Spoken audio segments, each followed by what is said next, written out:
Coloco de que nós temos que ter um diálogo com a sociedade, né? Todos nós aqui somos motoristas, primeiramente.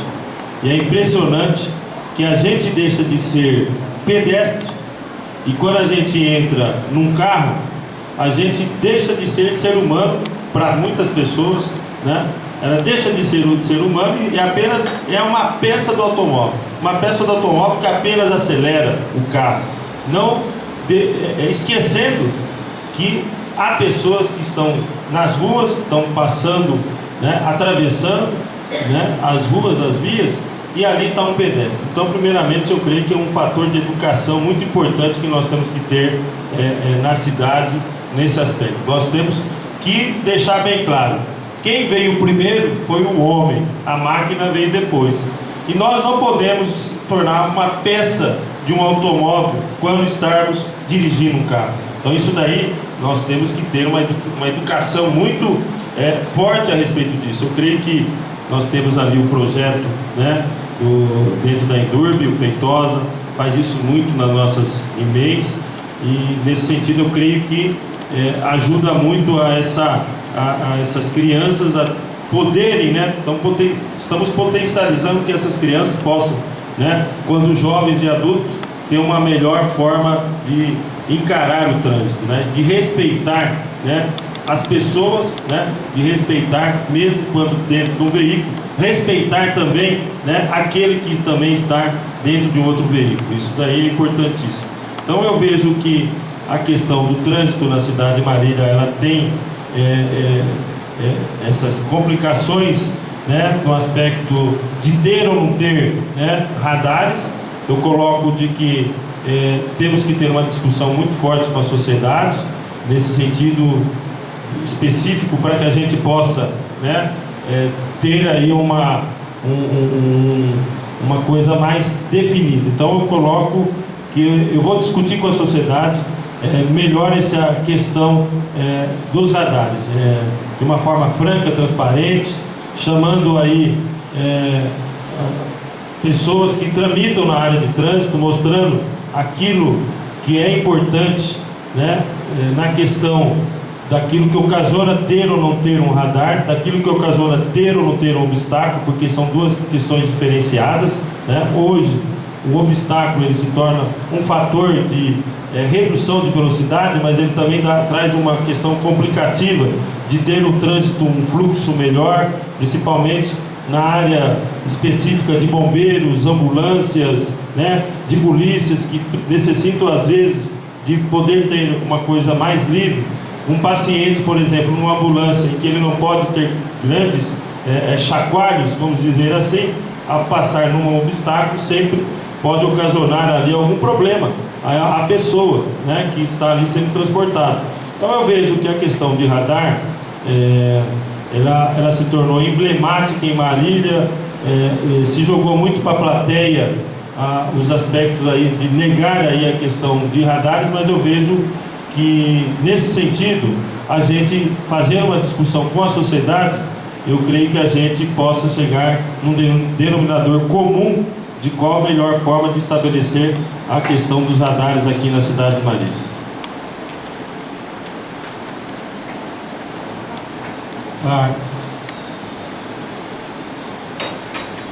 A questão da educação.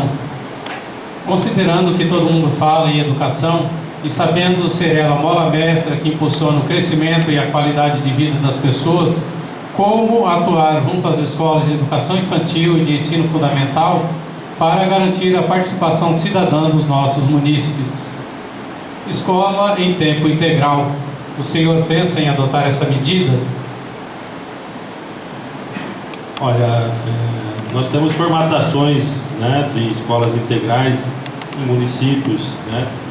Aqui no Brasil nós temos isso também, experiências que você tem no exterior. Eu vejo que nós temos que ter em alguns lugares da nossa cidade escolas integrais, sim. É importante para o desenvolvimento, né, da criança. Você deixa um aspecto de ela ficar vulnerável, né, dependendo da sua situação, né? Ela é vulnerável aí à marginalidade, vulnerável aí à possibilidade do uso de droga, né, do uso de álcool. Então eu vejo que a questão de termos aqui a escola integral é um fator importante, sim, mas nós temos que ter toda uma concepção de como fazer essa escola integral no município de Marília, dentro da nossa realidade, dentro daquilo também específico de cada região da cidade. Por mais que nós moramos numa cidade, né, nós temos regiões que elas têm questões específicas, diferenciadas de outras regiões, principalmente quando você pega a nossa periferia, né, ela tem uma situação diferenciada por sua economia, por questões sociais, né. Nós temos na periferia a possibilidade de famílias ter uma desestruturação muito maior do que nas áreas centrais, né, de uma maneira geral. Então eu creio que a gente tem que ter aí na educação, na escola integral, uma coisa bem amparável, uma concepção que não é só a aula em si, mas você ter ali psicólogo, você ter ali um serviço social, que é importantíssimo, né, dentro de uma concepção, ter ali o educador físico, né, para a prática de esporte, que é muito importante isso na vida da criança, né? Isso agrega valores, agrega disciplina às crianças, quando você tem ali o esporte como uma das formas educativas e de lazer, né? Você tem um aspecto aí que é importante para o desenvolvimento da criança. Então, a gente é favorável, sim, à questão de escolas integrais, mas a gente tem que saber fazer ela de uma forma dentro da nossa realidade, não copiando em si de outros lugares, de outras cidades, mas tendo uma concepção própria do mundo da realidade, da cidade e mais específico da região onde se encontra essa escola, onde essas crianças serão atendidas dentro desse sistema de escola integral. Alguma questão? Adentro. Com relação aos profissionais da área da educação, se existe na plataforma, se existe algum plano de carreira, e uma questão que para Marília é bastante complicada dizer, como coibir, ou pelo menos eliminar o que aconteceu em relação à merenda das crianças, para que esse não seja um fator que venha a acontecer de novo, uma vez que, lógico, o prefeito não é responsável por tudo, mas ele é o elemento de onde se aglutina todas as coisas. A gente sabe que a prefeitura não é feita pelo prefeito, mas como que a gente vai conseguir fazer com que os seus secretários possam oferecer qualidade naquilo que deve ser digamos assim, a função própria de cada um? E considerando também, talvez ampliando um pouco mais o leque, né, que a prefeitura seja uma grande prestadora de serviço, mais ou menos 8 mil funcionários, né? Como fazer com que o funcionalismo trabalhe com orgulho de ser membro da prefeitura? Olha, a questão do plano de carreira, né? O plano de carreira, era geral, nós não podemos dar, né, nesse momento. O impacto seria muito grande, com todas as dificuldades que encontramos a prefeitura. Mas o plano de carreira tem que existir, é importante, porque as distorções que hoje se encontra na questão das carreiras e dos cargos do nosso município são muito grandes. Quer dizer, você da referência 1 à referência 48, você tem no meio distorções de referências que ultrapassam uma menor referência, ultrapassam uma maior, né, no sentido então que essas distorções acabam dificultando muito a questão até do autoestima do funcionário, porque ele sabe que ele fez um concurso por um cargo e acaba ali dentro daquilo que era a sua referência, começar a ganhar menos do que uma referência, né, de um cargo em que a sua referência era menor. Então nós temos que ter muito claro isso, que nós vamos fazer sim um plano de carreira, e já coloco de que não vai ser estabelecido já de uma forma completa a partir de 2013, pelas dificuldades da prefeitura, mas sim a gente fazer um cronograma estabelecido de 4 anos para podermos estabelecer esse plano de carreira. A gente até tentou ainda esse ano deixar dessa forma, mas por ser um ano eleitoral, achamos por bem que poderia ocasionar algum problema futuro, né, no aspecto jurídico. Então, nós vamos fazer esse plano de carreira de forma bem compartilhada com os funcionários, né, mas já estabelecendo que, de acordo com as finanças do município, nós temos que ter um plano de carreira com um cronograma, né, não imediato, mas que em 4 anos a gente possa implementá-lo totalmente. E é importante ressaltar que na área da educação isso tem uma obrigatoriedade dada, né, por lei federal, o plano de carreira do magistério. Então isso vai se ter. Na questão aí de aspectos importantes na área da educação dos professores, nós já iniciamos encontros, cursos, está tendo um curso hoje aos professores, que isso é mais do que importante. Não seria uma reciclagem, mas é aquilo que a gente aprende na faculdade, né? Você tem aquele conhecimento, aquele momento que você teve o conhecimento na faculdade, isso em qualquer faculdade, qualquer curso, você tem naquele momento o conhecimento mais atualizado possível, né? Naquele momento. A partir do momento que você vai para a área de trabalho, começa a trabalhar, passa 5 anos, 10 anos, 15 anos, a sociedade muda, o desenvolvimento muda. Então, nós temos que ter bem claro de que aquele conhecimento já ficou para trás. Então, a gente tem que dar condições, principalmente na área da educação, para que o professor se aperfeiçoe cada vez mais. Então, isso nós vamos ter no nosso plano de governo. Já estamos fazendo isso, já fizemos encontros, já estamos fazendo curso. Isso é muito importante para que a gente possa dar a melhor qualidade possível à educação nossa. Quero dizer também que dentro da questão de material didático, nós temos que disponibilizar isso às nossas crianças. Nós temos que disponibilizar nossas crianças blusas, né, de inverno, de verão, no aspecto de não só isso, mas também de tênis, de meia, não apenas um calção e uma camiseta, como sempre foi disponibilizado aqui no município, mas nós temos que melhorar em muito, né, essas questões daquilo que é para o atendimento às nossas crianças. Quer dizer, é um padrão, né, importante e que valoriza muito a nossa educação. Então, nesse sentido, a gente vai estabelecer aí dentro do nosso programa uniformes, mas não uniforme de um calção e uma camiseta, mas sim uniformes de inverno com 2 blusas, 2 calções, camisetas de manga comprida, com tênis, com meia, né? A de verão também, 2 shorts, 2 camisetas, porque sempre a criança suja, todo dia ela suja, porque não tem como não, e ela tem condições de poder sempre estar com o uniforme ali indo à escola.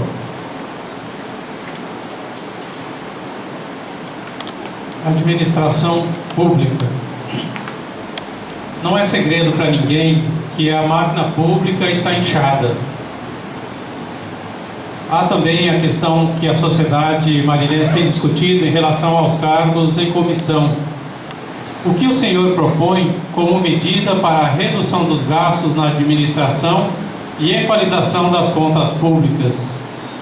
Aqui se fala também de uma dívida declarada em torno de 60 milhões. Hoje não sabemos mais nem quanto está essa dívida. Mas a questão que nos incomoda e que a sociedade tem discutido é essa questão do inchaço da máquina pública e a questão dos cargos em comissão. Como resolver essa questão?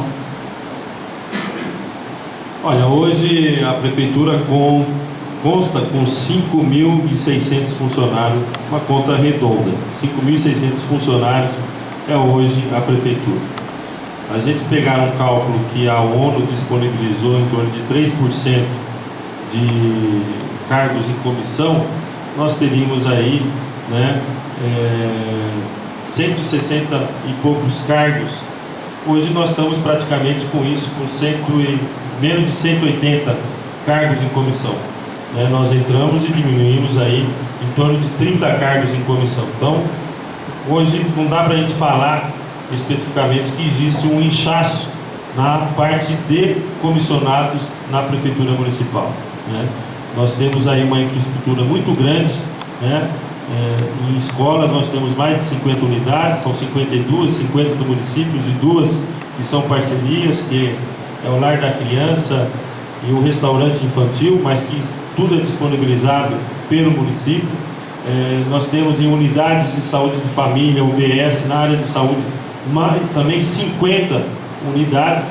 Então, uma estrutura muito grande, muito, assim, pela estrutura física da cidade, né? Nós não somos uma cidade adensada, né? Nós temos distâncias de 30 quilômetros dentro da cidade, então, quer dizer, uma dificuldade muito grande. Então, você tem necessidade aí de ter essas unidades mesmo na cidade de Marília. Então, nós temos aí esse aspecto, né, quando o próprio Edson falou, né, da questão do servidor, né, de ele se ver como servidor público. E eu sempre, quando eu converso com o servidor público, eu dou o exemplo que é o nosso, dizendo que eu também sou um servidor público antes de mais nada, né? Um prefeito é um servidor público, só que ele tem prazo, né? Mas ele é tão servidor público como qualquer um daquele que for concursado. A diferença é essa: o prefeito tem prazo. Então, eu sempre estabeleço esse diálogo com o servidor no sentido de ele também poder aí entender que ele tem que prestar um serviço condizente, né, com a realidade da cidade, com aquilo que o cidadão, a cidadã vá procurar o poder público. Então, isso é importantíssimo, né, nesse aspecto.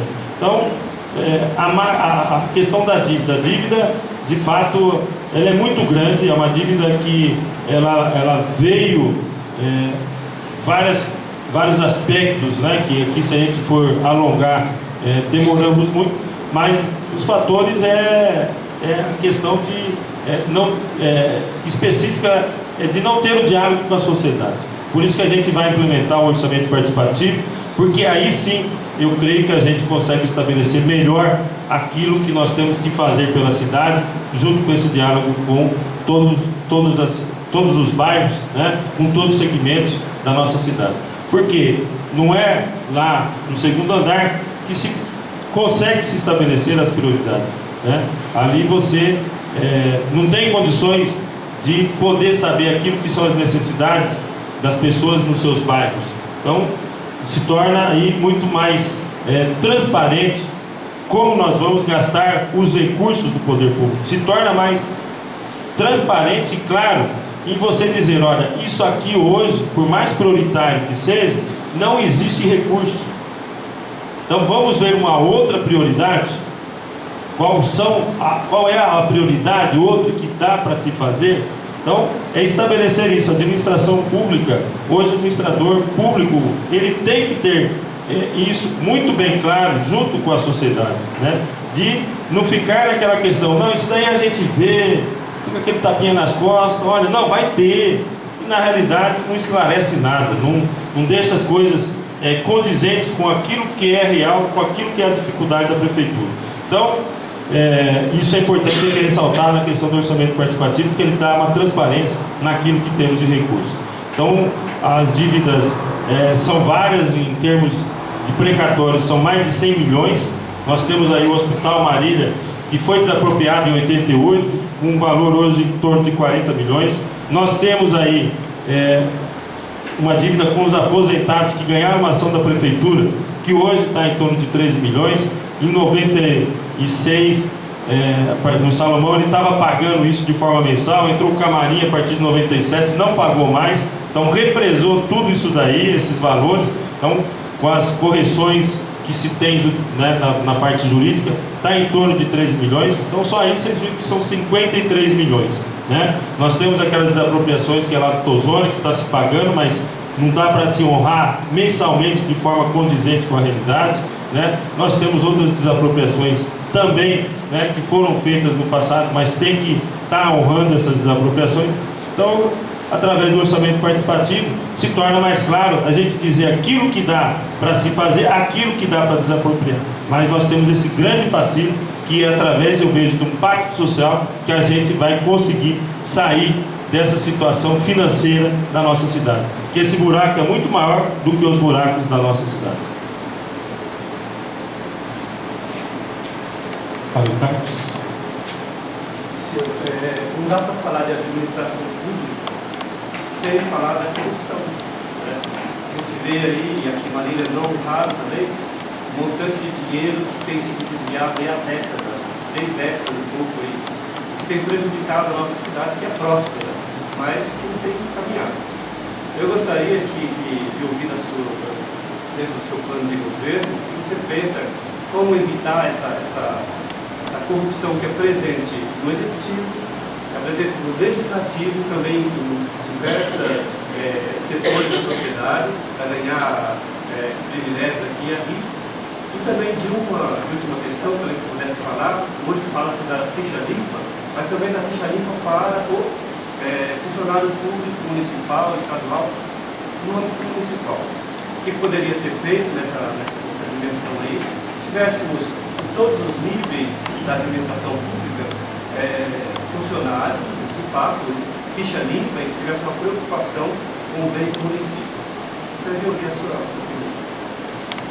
Olha, na questão da corrupção, né, aquilo que ficou-se na dúvida, né, porque ainda temos aí todo um procedimento judicial que se encontra, e aí você falar em corrupção sem prova, você acaba ficando como réu dentro de uma questão jurídica. Mas está sendo feita toda uma investigação em todas as áreas, seja área policial, área do Ministério Público, tanto estadual como federal, na própria seccional de polícia do Estado, na própria Polícia Federal. Então, tudo isso daí nós temos leis que possam efetivamente, através de uma denúncia, através da atuação do Ministério Público, né, poder averiguar, né, se aquele objeto, né, seja de uma obra, seja de um programa, ali houve uma corrupção entre partes, entre prefeitura, prefeito, né, ou secretário com o agente, né, da empresa.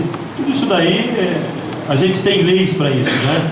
Agora, a grande questão é o seguinte, o agente público, ele tem que ser de caráter, essa é a grande realidade, demonstrar isso na sua vida, e demonstrar isso naquilo que ele foi. Então, eu tenho aí muita liberdade de dizer, né, aqui para todos vocês, que, de uma maneira geral, já demonstrei a minha honestidade para a cidade de Marília. Isso daí eu já demonstrei, porque de tudo isso que se passou na cidade de Marília, em nenhum momento aparece o nome de José Tiziano Dias Toffoli. Então, quer dizer, depende efetivamente do caráter, de quem está à frente ali da prefeitura. Isso daí, ele deu um reflexo muito grande nos demais componentes da administração pública, seja direto ou indireto, e mesmo no legislativo.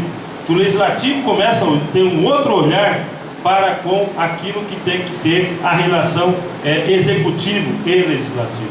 Então, eu vejo dessa maneira, que a corrupção, primeiramente, é quem está no poder, né, ter caráter. Essa é a grande realidade.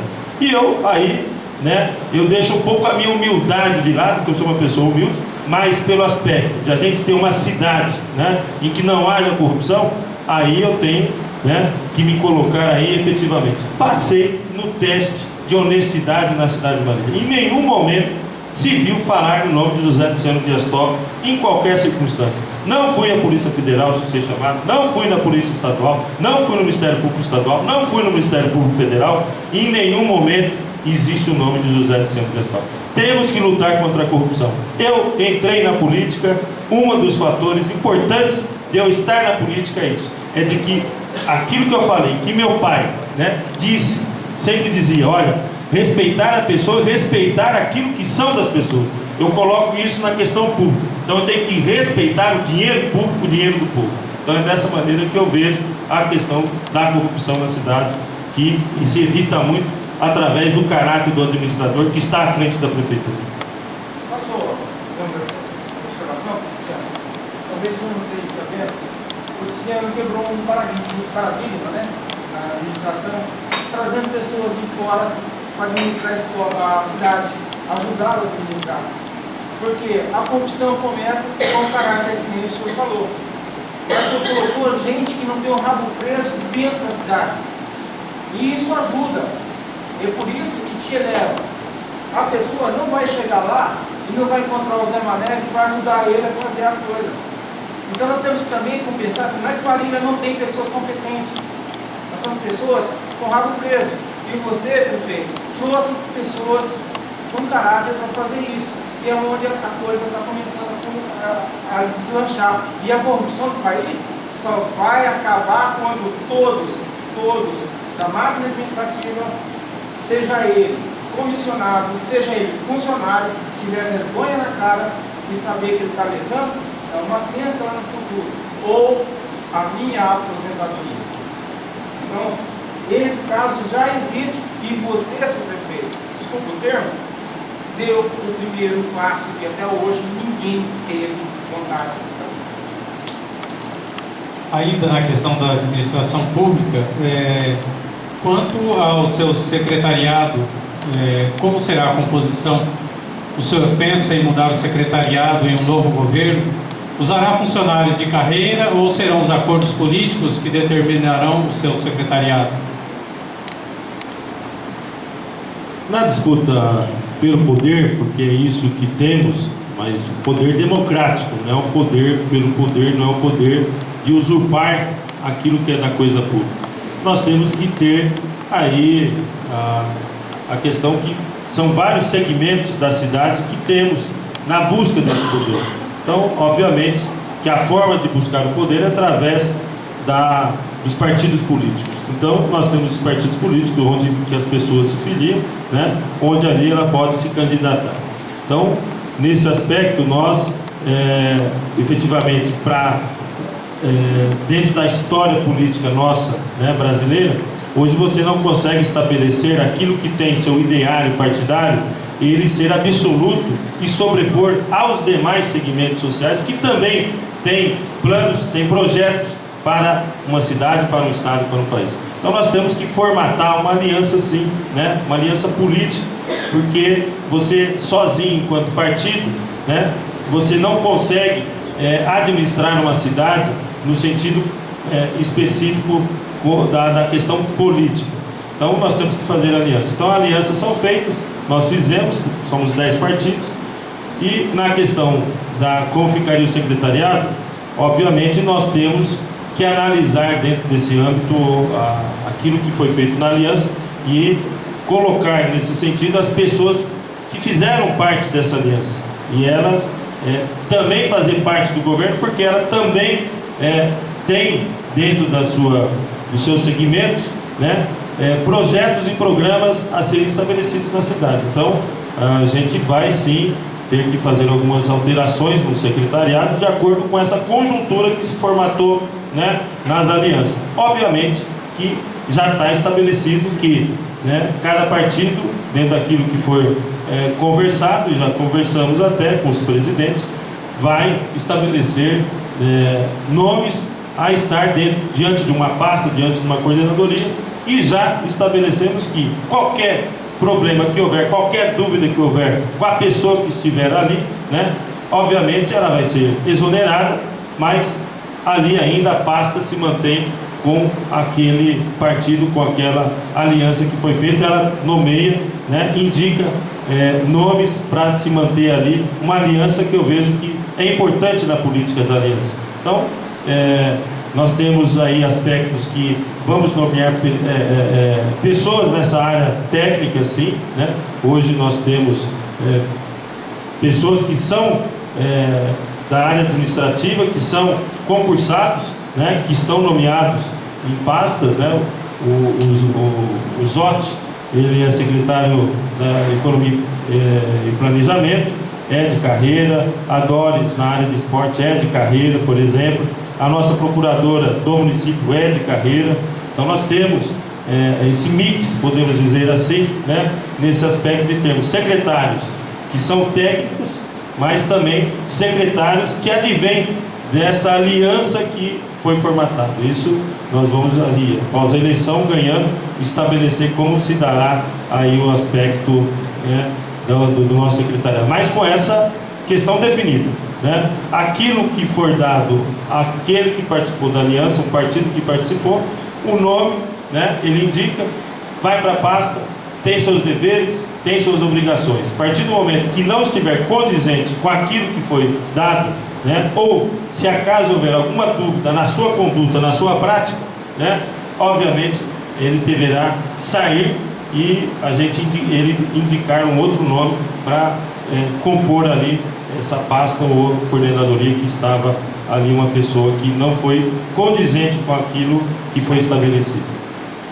Quero, acho que tem alguns minutos, aproveitar aquela questão do ficha limpa, ficha suja, né? Eu vejo assim que ele tem para o cargo comissionado e cargo